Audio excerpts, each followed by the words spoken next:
21 தலைமுறை பாவங்களை போக்கி அருளும் மன்னீஸ்வரர்.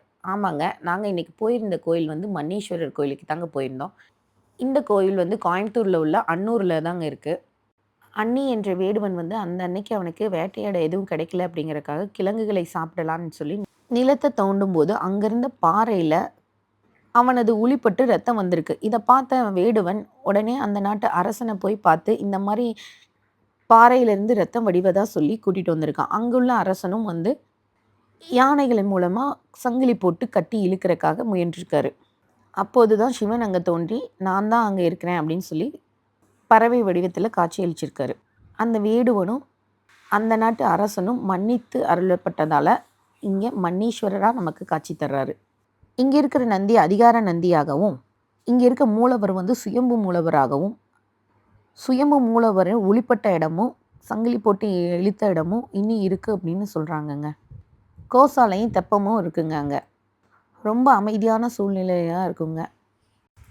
1800 வருடங்கள் பழமையான கோயிலுங்கிறனால, அந்த அனுபவத்த நம்மனால உணர முடியுங்க. பஞ்சலிங்கமும் இருக்குங்க பக்கத்திலேயே. இங்க இருக்கிற காலபைரவர் வந்து ரொம்ப சிறப்பு வாய்ந்தவருங்க. அந்த சிலைய பார்க்கும்போதே நம்மகிட்ட ஒரு வைப் கிடைக்குங்க. ஆறுமுகனும் இங்க இருக்காருங்க. அன்னைக்கு நாங்க போயிருந்தது கித்திகை நாளுங்கிறனால தங்கத்தேர்லாம் இழுத்துருந்தாங்கங்க. சனீஸ்வரருக்கு தனி சன்னதி இருக்குங்க. இங்க இருக்கிற தட்சிணாமூர்த்திக்கும் தனி சன்னதி இருக்குங்க. இங்க இருக்கிற அம்பாள் வந்து அருந்தவ செல்வியா காணப்படுறாங்கங்க. இங்க இருக்க வில்வ மரம் வந்து மிகவும் சிறப்பு வாய்ந்தது. பிரம்ம வில்வ மரம்ங்கிறாங்க. அதாவது எல்லா வில்வ மரத்துலயும் 3 இலைகள் உள்ளது இருக்கும். இங்க வந்து 5, 7, 9, 27 அப்படிங்கிற இலைகள உள்ள வில்வ மரமா இருக்குங்க. பாவங்களை மன்னித்தருளும் இறைவன் என்பதால் மன்னீஸ்வரர். இங்க வந்து 21 விளக்கு ஏற்றி 21 முறை சுற்றி வந்தோம்னா, நம்மளோட 21 தலைமுறை பாவங்களும் நீங்கும் அப்படிங்கிறது வந்து ஐதீகமா இருக்குங்க இந்த கோயில்ல.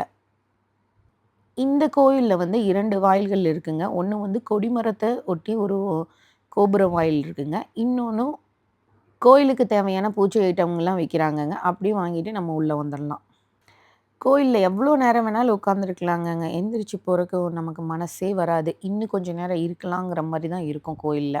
நாங்களே வந்து சாமியெல்லாம் கும்பிட்டுட்டு வந்துட்டு, தேர் இழுக்கறக்கு ரொம்ப லேட்டா இருந்துச்சு. அதனால உட்காந்து வெயிட் பண்ணிட்டு இருந்தோம். ஆனா அவ்வளோ நேரம் வெயிட் பண்ண மாரி எங்களுக்கு ஒரு உணர்வே வரலைங்க. கோயிலோட மூலவர் சன்னதிக்குள்ளேயே நடராஜர் சிலையும் வச்சிருப்பாங்கங்க. அவ்வளோ அம்சமா இருக்கும். பார்க்க மிஸ் பண்ணிடாதீங்க. இந்த மாரி நம்மனால பார்க்கக்கூடிய முடிஞ்ச கோயில்கள வந்து மிஸ் பண்ணாம பார்த்துடுங்க. நம்ம கோயம்புத்தூருக்குள்ள இவ்வளோ பெரிய கோயில்கள்லாம் இருக்குங்கிறது ரொம்ப ஆச்சரியமான விஷயங்கள்.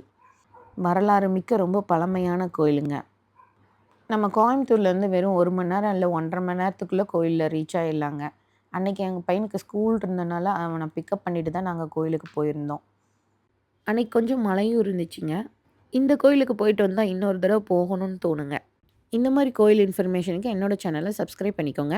பெல் ஐகான கிளிக் பண்ணி வச்சுக்கோங்கங்க. அப்பதான் நான் வீடியோ போட்டோனே உங்களுக்கு நோட்டிஃபிகேஷன் வரும். பாய்.